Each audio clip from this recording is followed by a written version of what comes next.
Salvation of India வழங்கும் ஜீவ வார்த்தை தேவ செய்தி. Pastor K. Moses Mariappan, Madurai. ஆண்டவருடைய நல்ல நாமத்தில் மற்றும் ஒரு புதிய நாளில் இந்த தொலைக்காட்சியின் ஊடாக உங்களை எல்லாம் சந்திப்பதில் மிகுந்த மகிழ்ச்சி அடைகிறேன். வானமும் பூமியும் ஒளிந்து போகும், தேவனுடைய வார்த்தைகள் என்றும் ஒளிந்து போவதில்லை என்று வேதம் சொல்கிறதன்படி வார்த்தையை பிரசங்கிக்கிற இந்த ஊழியத்திற்கும் கூட அநேக குடும்பங்கள் இத்தனை ஆண்டுகளாக தாங்கி வருகிறீர்கள். ஆண்டவருடைய நல்ல நாமம் மகிமைப்படுவதாக. இன்னும் கூட நீங்கள் பார்க்கின்ற இந்த ஊழியங்களை முற்றிலும் தாய் தகப்பன் இல்லாத ஏழை எளிய பிள்ளைகளுக்காக செய்யப்படுகின்ற இந்த ஊழியங்களை குறித்து மற்றவர்களுக்கும் அறிமுகம் செய்து வைக்க உங்களை அன்போடு கூட கேட்டுக்கொள்கிறேன். ஒவ்வொரு ஞாயிற்றுக்கிழமையும் காலை 8 மணியிலிருந்து 9:30 மணி வரை மதுரை சால்வேஷன் ஆஃப் இந்தியா ஜெப வீட்டிலே ஆராதனை நடைபெறுகிறது. அதையெல்லாம் லைவ்ல நாங்கள் எங்களுடைய யூடியூப் சேனலிலும் ஒளிபரப்பிக் கொண்டிருக்கிறோம். அதே போல ஜாய் டிவியில மறுநாள் 12 மணிக்கு ஒளிபரப்பாகி கொண்டிருக்கிறது. இந்த நிகழ்ச்சிகள் எல்லாம் நீங்கள் பார்த்து தெய்வ ஆசீர்வாதத்தை பெற உங்களை அன்போடு கூட கேட்டுக்கொள்கிறேன். இன்னும் ஒவ்வொரு மாதமும் 4வது சனிக்கிழமை காலை 10 மணியிலிருந்து 1:30 மணி வரை உபவாச கூட்டம் நடைபெறுகிறது. அநேக மாவட்டங்களிலிருந்து அநேக சகோதர சகோதரிமார் வந்து அநேக காரியங்களிலே விடுதலையை பெற்று செல்கிறார்கள். கர்த்தருக்கு சித்தமானால் உங்களுக்கும் விசுவாசத்தோடு நீங்கள் வருவீர்கள் என்றால் நிச்சயமாக நான் சொல்கிறேன், ஒரு விடுதலை இல்லாமல் போக மாட்டீங்க. அதனாலே உங்களுக்கு டைம் இருக்குமானால் ஒரு நாள் தொடர்பு ஏற்படுத்தி இந்த உபவாச கூட்டத்தில் வந்து கலந்து கொண்டு ஆவிக்குரிய பாடல்கள் அனன்மூட்டும் சத்தியத்தை கேட்டு தேவ ஆசீர்வாதத்தை பெற உங்களை அன்போடு கூட நான் அழைக்கிறேன். எப்பவுமே தொலைக்காட்சி ஊழியனாலே ஒரு பாட்டு வரும். சில நாட்கள் சபை ஆராதனையை போடுகிறனால நாங்கள் போட முடியாமல் போயிடுது. இந்த நேரத்திலும் கூட தொலைக்காட்சிக்கென்றே ஆண்டவர் கொடுத்திருக்கிற ஒரு நம்பிக்கையின் சத்தியத்தை வைக்கிறதற்கு முன்பதாக ஆண்டவரை தேடி பணியும் விதமாக அருமையான இசையோடு கூட ஒரு பாடலை இப்பொழுது நாம் கேட்டு ஆண்டவருடைய நாமத்தை மகிமைப்படுத்த போகிறோம். ஜெபித்து ஆண்டவருடைய வார்த்தையை நாம் கேட்க போகிறோம். ஹல்லேலூயா. தினமே நான் உன்னை தேடி பணிய துணை புரிவாய் நித்தியம் ஏக தெய்வமே. தினமே ஆமென். ஹல்லேலூயா.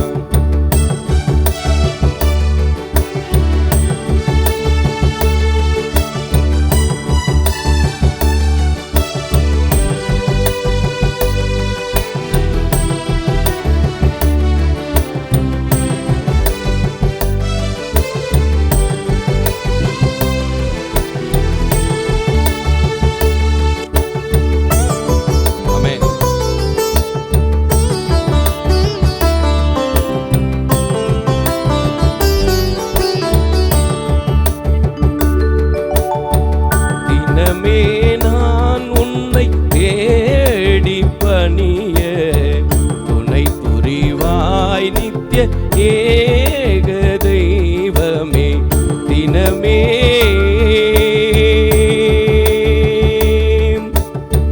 மனநிலை தவறி மருகினேன் நானே. மனநிலை தவறி மருகினேன் நானே.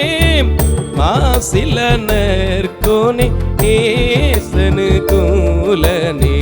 மாசில நற்கோனே நேசனு கூலனே. தினமே நான் உம்மை தேடி பணிய துணை புரிவாய் நித்திய ஏக தெய்வமே. தினமே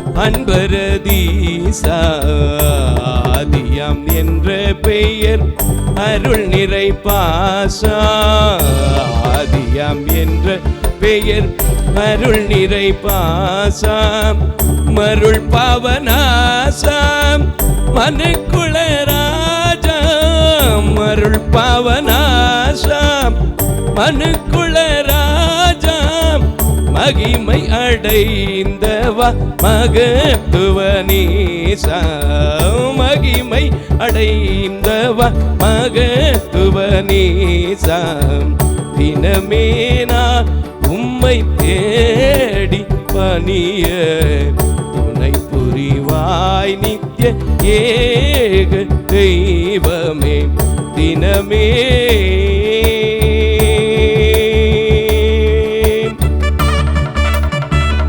ஆமென். Yes.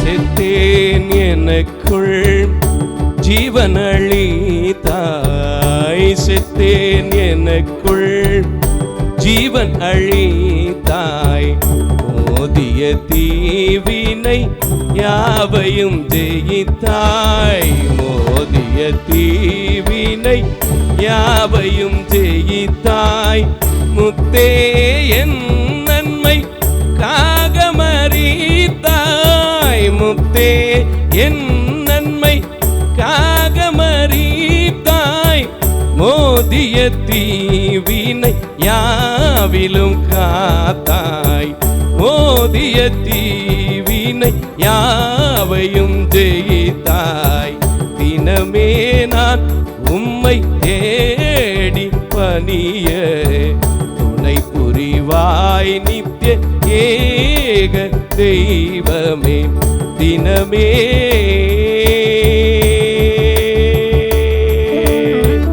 அல்லேலூயா.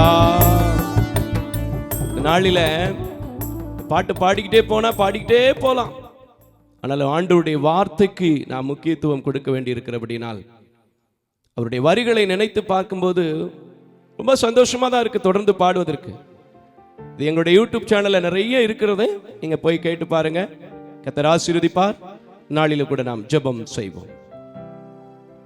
கிருபையும் இரக்கம் நிறைந்த நல்ல ஆண்டவரே, நம்முடைய சமூகத்தில் ஒவ்வொரு நாளும் எங்களை தாழ்த்தும் போது ஜனங்களுக்கு தேவையான ஊழியங்களுக்கு தேவையான வார்த்தைகளை கொடுக்கிறீர். அதற்காக உமக்கு தோத்திரம் அப்பா. இப்பொழுதும் கூட பேசுகிற அடிமையை நீர் மறைத்து உம்முடைய நாமம் வெளிப்படும்படியாக உம்முடைய நாமம் மகிமைப்படும்படியாக நீங்க பேச வேண்டும் என்று சொல்லி இரட்சகராம் இயேசுவின் நாமத்தில் கேட்கிற நல்ல பிதாவே, ஆமென். இந்த நாளிலும் கூட ஒரு காரியத்தை நான் எடுத்து வந்திருக்கிறேன். ஏன் இந்த காரியத்தை எடுத்து வந்திருக்கிறேன் அப்படின்னு பார்த்தா, எல்லாருக்கும் ஏதாவது ஒரு சின்ன சின்ன குறை இருக்கும், பிரச்சனைகள் இருக்கும். ஆனா இன்னைக்கு ஃபேஸ் பண்ணுகிற ஒரு அனுபவங்கள் என்ன செஞ்சு போகுது, நம்ம கிட்ட குறைஞ்சு போகுது. இன்னொரு காரியம், ஒரு சின்ன பிரச்சனை வந்துட்டா அதை நம்ம எப்படி பார்க்கிறோம் அப்படின்னா, ஒரு பெரிய டெபினேஷன் கொடுத்து, நம்ம ஊர்ல சொல்லுவாங்களே கண்ணு காது கை மூக்கு இப்படிலாம் வச்சு உருவம் கொடுத்து அதை ஒரு பெரிய டெபினேஷன் கொடுத்து ஒரு பெரிய பிரச்சனையாகவே நாம் மாற்றிக்கொள்கிறோம். அப்படி நாம் பெரிய பிரச்சனைகளாக மாற்றும் போது என்ன ஆகுது அப்படின்னா, நம்முடைய விசுவாசங்கள் குறைந்து போகிறது. எல்லாம் இருக்கும்போது தேவனை நம்புகிற நாமால் சோதிக்கப்படும் போது, பிரச்சனைகள் வரும்போது நாம் அந்த பிரச்சனைகளுக்கு காரணங்களை, இன்னும் அந்த பிரச்சனைகளை எஸ்டாப்ளிஷன் பண்ணுவதற்கு என்ன வழிகள், அதை நம்ம மனசுலயே நிறுத்தி நிறுத்தி பெரிய நோயாளி ஆகிறது. இப்படி போன்ற காரியங்களை செய்து கொண்டிருக்கிற நமக்கு ஒரு சத்தியம் இந்த நாளில இருக்கிறது.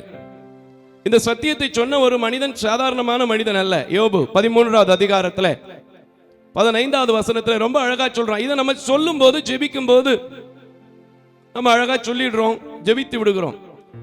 ஆனால் இந்த நம்பிக்கை ஏன் நமக்குள் வரவில்லை என்பதை நாம் ரிசர்ச் பண்ணி பார்க்கணும்.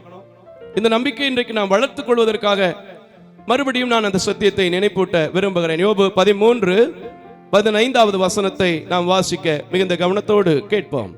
அவர் என்னை கொன்று போட்டாலும், அவர் என்னை கொன்று போட்டாலும் அவர் மேல் நம்பிக்கையாயிருப்பேன். அவர் மேல் நம்பிக்கையாயிருப்பேன். ஆனாலும் என் வழிகளை அவருக்கு முன்பாக, ஆனாலும் என் வழிகளை அவருக்கு முன்பதாக ரூபகாரம் பண்ணுவேன். ரூபகாரம் பண்ணுவேன் அப்படின்னா என்ன அர்த்தம்னா, தெரியப்படுத்துவேன் என்று சொல்கிற ஒரு அர்த்தத்தை நாம் பார்க்கிறோம். இன்றைக்கும் இதை கேட்டுக்கொண்டிருக்கிற என் அன்பான தேவ ஜனங்களே, ஒரு மனுஷனுக்கு பிரச்சனை வரும், போராட்டம் வரும், தடுமாற்றங்கள் வரும், நோய் வரும், கடன் வரும், ஏமாற்றங்கள் வரும் என்பது எல்லாம் என் இயேசுவுக்கு தெரியும், நிச்சயமாக தெரியும். ஒருவேளை அப்படியே அவன் எதுவுமே இல்லாமல் ஒரு பிரச்சனைக்குரிய மனிதனாக இருந்தாலும் கூட சத்துரு அவனுக்கு பலவிதமான சோதனைகளை தேவ உத்தரவை பெற்று கொண்டு வருவான். அப்படித்தான் அன்ற நாட்களிலே யோபுவுக்கு கொண்டு வந்தான். ஆனாலும் அவன் அதை அறிந்தவனாய் இருந்தபடியினால், வேத வசனத்தை அவன் அறிந்தபடியினால், உலகத்திலே உங்களுக்கு உபத்திரவம் உண்டு, ஆனாலும் திடங்கொள்ளுங்கள், நான் உலகத்தை ஜெயித்திருக்கிறேன் என்று சொன்ன ஆண்டவர் என்னோடு இருக்கிறார் என்பதை அவன் அறிந்தபடியினால் ஒரு வார்த்தையை சொல்கிறான். என்ன சொல்கிறான்? அவர் என்னை கொன்று போட்டாலும் நான் அவர் மேலே நம்பிக்கையா இருப்பேன். இன்னைக்கு இந்த வார்த்தையை நம்ம படிக்கிறோம். படிச்சதை எத்தனை பேர் நம்புறீங்க? எத்தனை பேரால கடைபிடிக்க முடியுது? ஒருவேளை எந்த பிரச்சனை வந்தாலும் உங்களுடைய வழிகளை, உங்களுடைய நியாயங்களை, உங்களுடைய சுமைகளை, உங்களுடைய பாரங்களை கர்த்தருக்கு மாத்திரம் தெரியப்படுத்துறோம். கொஞ்சம் இந்த நேரத்தில் யோசிச்சு பார்க்கணும். அப்படி யோசித்து பார்த்தால், அப்படி தேவனிடத்தில் மாத்திரம் நீங்கள் நம்பிக்கை வைத்திருந்தால், நான் சொல்கிறேன், அவனுடைய வாழ்க்கை எப்படி முன்னிலைமையை பார்க்கிலும் பின்னிலைமை ஆசீர்வதிக்கப்பட்டிருந்ததோ, அவன் எப்படி 42:2 அவர் சகலத்தையும் செய்ய வல்லமையுள்ளவர் என்று சொன்னானோ அதே போல சொல்ல முடியும். ஆனா நம்ம என்ன செய்யறது இல்ல தெரியுமா? ஒரு சின்ன கடன், ஒரு சின்ன நோய், ஒரு சின்ன ஏமாற்றம் பிள்ளைகள் செய்துட்டா, ஒரு சின்ன காரியம் பக்கத்து வீட்டுல ஏதோ நடந்துருச்சு, நடக்க கூடாத காரியம், என்ன சொல்றோம்? தேவன் என்னை மறந்தார், தேவன் என்னை கைவிட்டார் அப்படின்னு சொல்றோம். ஆனா அவன் என்ன சொல்கிறான்? இந்த நிலைமை எனக்கு பரவாயில்ல, இதை விட மோசமாயிருந்தாலும் எனக்கு சாவே வந்தாலும் பரவாயில்லை, நான் அவர் மேல என்ன செய்வேன்? நம்பிக்கையா இருப்பேன். நான் ஏற்கனவே உங்களுக்கு பலமுறை சொல்லியிருக்கிறேன், கிறிஸ்தவ வாழ்க்கையினுடைய ஆணி வேற எதுதான்? நம்பிக்கை. ஒரு மனுஷன் நம்பிக்கையோடு விசுவாசத்தோடு கேட்டால் தேவனே சொல்லி இருக்கிறார், என்னிலும் அவன் பெரிய காரியத்தை செய்வார். அது அறிந்தவன் தான் சொன்னான், ஆனாலும் நான் என்னுடைய வழிகளை அவருக்கு முன்பதாக ரூபகாரப்படுத்துவேன். சாதாரணமா சொன்ன மாதிரி சாதாரணமா இந்த வசனத்தை நாம் படித்து விட்டு போகிறோம். ஆனால் எப்படிப்பட்ட நிலையில சொல்கிறான்? 3 நண்பர்கள் அவர்களுக்கு இருக்கிறார்கள், அதை பற்றியெல்லாம் நமக்கு தெரியும். அந்த நண்பர்கள் பேசி முடித்த பிறகு இந்த 13வது அதிகாரத்தில் தான் யோபு முதல் வசனத்தில் இப்படி பேசுகிறான். பாருங்க, வாசிங்க முதல் வசனத்தை, 13:1 வசனத்தை. இதோ இதோ இவைகள் எல்லாவற்றையும் என் கண் கண்டு, இவைகள் எல்லாவற்றிலும் என் கண் கண்டு, என் காது கேட்டு அறிந்திருக்கிறது. என் காது கேட்டு அறிந்திருக்கு. எனக்கு நடந்த விஷயங்கள், நீங்க சொல்ற விஷயங்கள் எல்லாம் எனக்கு தெரியும் அப்படின்னு சொல்லிட்டு அவர் ஒரு விஷயத்தை சொல்றாரு. உங்களை விட நான் ஒன்னும், சரி அந்த வசனத்தை வாசிருங்க. நீங்கள் அறிந்திருக்கிறதை நானும் அறிவேன், நான் உங்களுக்கு தாழ்ந்தவன் அல்ல. தாழ்ந்தவன் அல்ல. நான் ஒன்னும் உங்களுடைய தாழ்ந்த ஆள் இல்லப்பா. நீங்க என்னுடைய நீதியை பற்றி, என்னுடைய காரியங்களை பற்றி சொல்ல வேண்டியதில்லை. ஏன்னா அவனுக்கே தெரியுது, அவன் மேல நம்பிக்கை என்ன, தேவனே அவரை குறித்து சாட்சி கொடுக்கிற அளவுக்கு ஒரு பரிசுத்தமான வாழ்க்கை, ஒரு விசுவாசம் உள்ள ஒரு மனிதனாக இருந்திருக்கிறான். அப்படி இருந்ததுனாலதான் அவன் சொல்றான், அவர் என்னை கொன்று போட்டாலும் நான் அவர் மேல நம்பிக்கையா இருப்பேன்.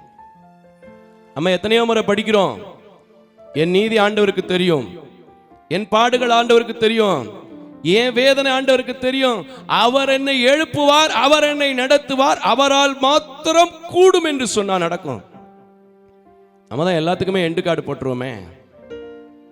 உடனே இதுக்கு இன்னொரு ஆள், இப்படி ஒரு ஆளுக்கு சொல்லுவாங்க, எப்படின்னா யோபு தாங்கினார்னா தேவன் அவரோடய இருந்தார் பிரதர். நான் சொல்றேங்க, அவர் பட்சபாதம் இல்லாமல் அன்பை கொடுக்கிற தேவன், அவர் எல்லாருக்கோடும் இருக்கக்கூடிய தேவன். ஆனா நம்ம எப்படி எடுத்துக்கிறோமோ அதுதான் பாயிண்ட். சரி, வசனத்துக்கு வாங்க. நான் உங்களை விட தாழ்ந்தவன் அல்ல. சர்வ வல்லவரோடே, சர்வ வல்லவரோடே நான் பேசினால் நல்லது. நான் அவன் பாருங்க, அவனுடைய ஏக்கத்தை பாருங்க. இன்னைக்கு நமக்கு ஒரு பிரச்சனை வந்துட்டா, ஒரு போராட்டம் வந்துட்டா, ஒரு ஏமாற்றம் வந்துட்டா, என்ன ஆண்டவர் என்ன இவருக்கெல்லாம், இவர்கிட்ட நான் இவ்வளவு காத்தேன். இன்னும் சில பேர்லாம் சொல்லிடுவாங்க, 30 வருஷமா நான் காணிக்க கொடுத்தேன் பிரதர், 30 வருஷமா சோறு வாட்டேன் பிரதர், 20 வருஷமா கன்வென்ஷனுக்கு கொடுத்தேன் பிரதர், அப்படித்தான் சொல்லுவோமே தவிர ஆண்டவர்கிட்ட போய் நான் பேசுவேன் என்னைக்காவது சொல்லியிருக்கீங்களா? சொல்லியிருந்தா தான் நீங்க ஆசீர்வதிக்கப்பட்டிருப்பீங்களே. நம்ம தான் பிரச்சனையை பார்த்த உடனே பெருசா டெபினேஷன்ல கொடுக்குறோம், பெருசா விழுந்துட்டது மாதிரி அதை வச்சே கூட இன்னைக்கு ஆதாயம் தேடுகிற சொந்த பந்தங்கள்லாம் உண்டு. ஒரு சின்ன பிரச்சனை வந்துருச்சுன்னா அதுக்கு தீர்வு காண்றதோட அதை வச்சே வாழ்க்கையை ஓட்டணும்னு நினைக்கிறாள் அன்னைக்கு கூடி போச்சு. அப்படிதானங்கய்யா? அதை வச்சே வாழ்க்கையை நடத்தணும்னு. வாசிங்க. நான் தேவனோடு பேசுவேன். கொஞ்சம் வாசிங்க. தேவனோடே நியாயத்திற்காக வழக்காட விரும்புவேன். நீங்கள் பொய்யை பிணைக்கிறீர்கள். நீங்கள் எல்லாரும் காரியத்துக்கு உதவாத வைத்தியர்கள். இன்னைக்கு நம்ம ஊர்ல நிறைய பேர் இருக்கான். இந்த வசனத்தை கவனிச்சீங்களா? காரியத்துக்கு உதவாத வைத்தியர்கள். இன்னைக்கு பாஸ்டர்மார்களே ஊழியக்காரங்களே போய் நல்லா ஜெபம் பண்ணிட்டு அதே சமயத்தில் சைஸா ஒரு காரியத்தையும் சொல்லிட்டு வருவாங்க. எனக்கு தெரிஞ்ச ஒரு ஸ்கேன் சென்டர் இருந்துச்சு, அங்க போனீங்கன்னா கரெக்டா இருக்கும். எனக்கு தெரிஞ்ச ஒரு ஹாஸ்பிட்டல் இருந்துச்சு, என் சொந்தக்காரங்களை கூட்டிட்டு போனேன், அங்க போனா கரெக்டா இருக்கும். பாஸ்டா இருந்தாலும் சரி, விசுவாசிகளா இருந்தாலும் சரி, இப்படிப்பட்ட கேஸ் எல்லாம் என்னன்னா காரியத்திற்கு உதவாத கேஸ்.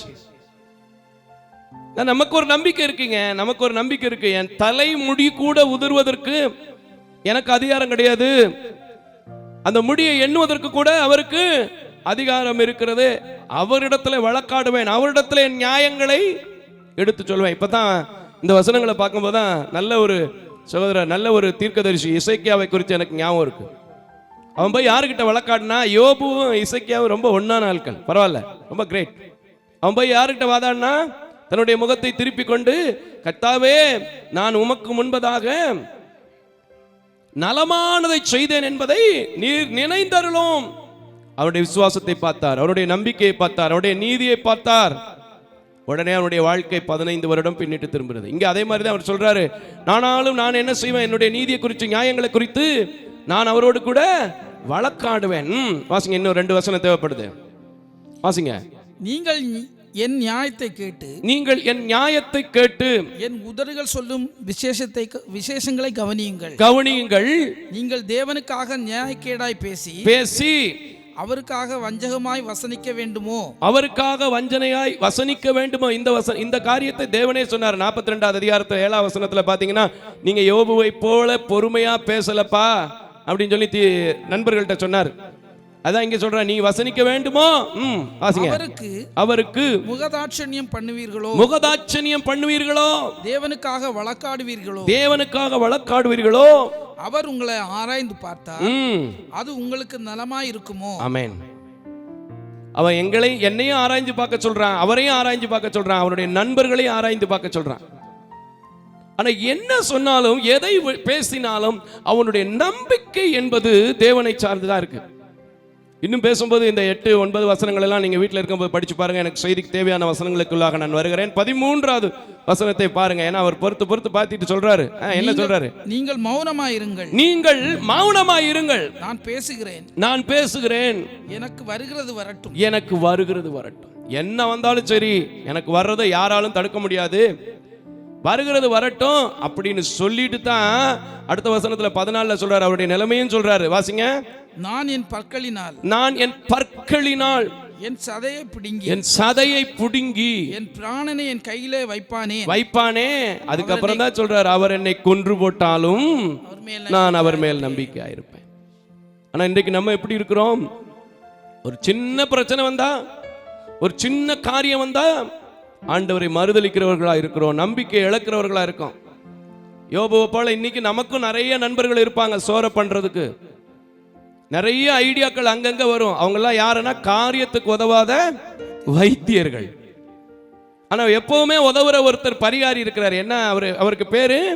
இயேசு. அதான் அந்த காலத்துல கூட பாடுவோம், பச்சை மூடன் ரட்சை செய்யும் உபகாரி, பெரு பாவ பிணிகள் நீக்கும் பரிகாரி, இயேசுவின் நாமமே திருநாமம், முழு இருதயத்தால் தொழுவோர் நாமம். அதை தெரிஞ்சிருந்தா அவன் அதான் சொன்னா, அவர் என்னை கொன்று போட்டாலும் நான் அவர் மேல நம்பிக்கையா இருப்பேன்.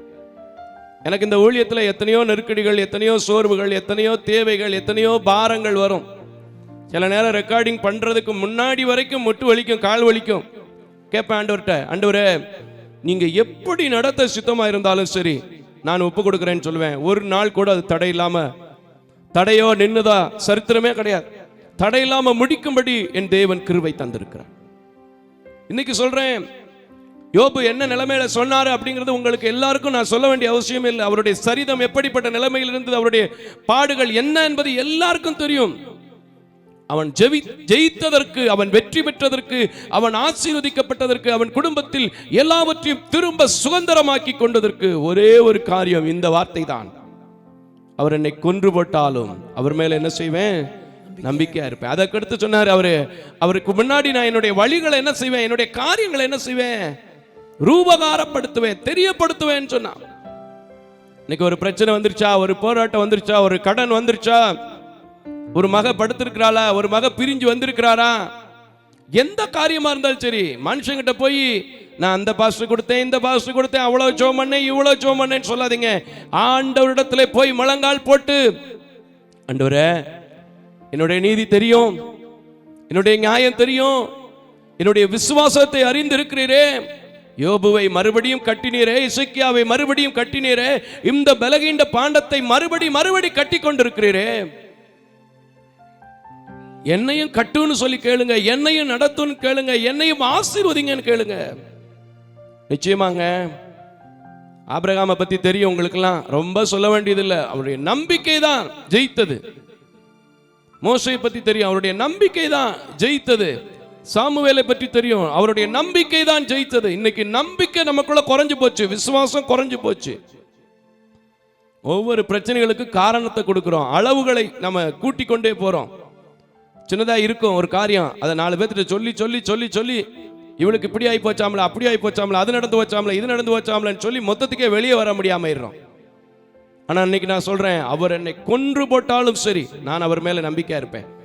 என்னுடைய காரியம் எனக்கு தெரியும், என்ன வந்தாலும் வரட்டும், நான் பார்த்துக்கிறேன். கர்த்தர் என்னோடு இருக்கிறார், கர்த்தர் என்னை நடத்துவார், கர்த்தர் எனக்கு இதை அனுமதித்திருக்கிறார் என்று அவர் மாத்திரம்தான் எனக்கு ஆசீர்வாதத்தையும் கொடுக்க முடியும்.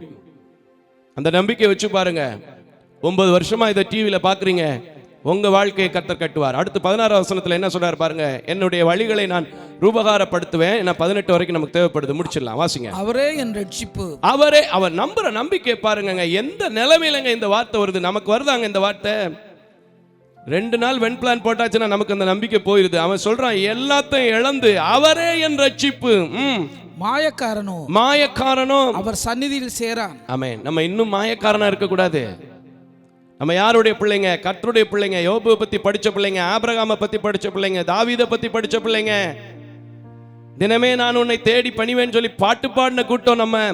அது பணிந்ததோட மட்டும் இல்லாம, பணிந்தேன் என்னை குனிய விடாதபடிக்கு என் தலையை நிமிர பண்ணினார் என்று சொல்லணும். அல்லேலூயா. வாசிங்க, தொடர்ந்து வாசிங்க. என் வசனத்தையும் நான் சொல்லி காண்பிக்கிறதையும் உங்கள் செவிகளால் கவனமாய் கேளுங்கள். இதோ என் நியாயங்களை அணியாக வைத்தேன், இதோ என் நியாயங்களை அணிய அடுக்கா வச்சிருக்கிறேன். என் நீதி விளங்கும் என்று அறிவேன், என் நீதி விளங்கும் என்று அறிவேன். எவ்வளவு நம்பிக்கைங்க, எவ்வளவு நம்பிக்கை. என்னைக்காவது உங்களால சொல்ல முடியுதா? சரி, ஒருவேளை இதுவரைக்கும் சொல்ல முடியாம இருந்தா கூட பரவாயில்லைங்க. ஒருவேளை இதுவரைக்கும் சொல்ல முடியல, இப்ப நான் சொல்றேன் உங்களுக்கு. இப்ப நான் சொல்றேன், கர்த்தரிடத்துல ஒப்பு கொடுத்து, ஆண்டவரே கொஞ்சம் கொஞ்சம் நான் உண்மையும் தேடி இருப்பேன், கொஞ்சம் கொஞ்சம் நான் அங்கங்க சொல்ற சத்தத்தையும், காரியத்துக்கு உதவாத வைத்தியர்கள் சொல்ற காரியத்தையும் நான் கேட்டிருப்பேன். இப்ப நான் முழுவதும் என்னை அர்ப்பணிக்கிறேன். இந்த சத்தியத்தை எத்தனையோ முறை நான் படிச்சுட்டு வெறுமனே கடந்து போயிட்டேன். ஆனா இப்போ நான் நம்முடைய சமூகத்துல நிக்கிறேன். அவர் என்னை கொன்று போட்டாலும் அவர் மேல் நம்பிக்கை இருப்பேன்னு சொன்ன அவனை எழுப்பி மறுபடியும் 7 குமாரரையும் 3 குமாரத்திகளையும் கொடுத்து அவர் சகலத்தையும் செய்ய வல்லவர் என்று ஆசீர்வதித்தீர் என்றார். அதே கிருபை, அதே இரக்கம், அதே தயவு, அதே வழி நடத்துதல் எனக்கு இருக்கு, நான் விசுவாசிக்கிறேன். ஏன்னா நீர் நேற்றும் இன்றும் என்றும் நாளை என்றும் மாறாதவர் ஐயா.